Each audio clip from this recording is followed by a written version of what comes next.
পশ্চিম পাশের ভলেন্টিয়ার ভাইদের দৃষ্টি আকর্ষণ করছি।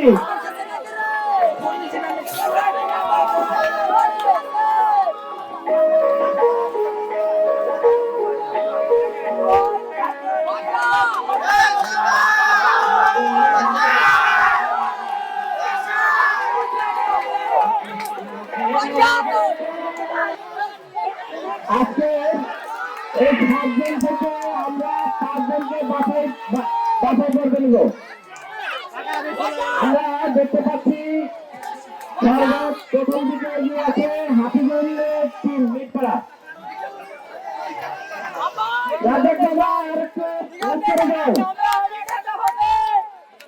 আমরা 5 জনকে নিব। পশ্চিম পাশে ভলেন্টিয়ার ভাইদের দৃষ্টি আকর্ষণ করছি। আমরা এই রাউন্ডের থেকে 5 জন বাছাই করে নিব। রাজ্জাক বাবা আমরা 5 জনকে নিব।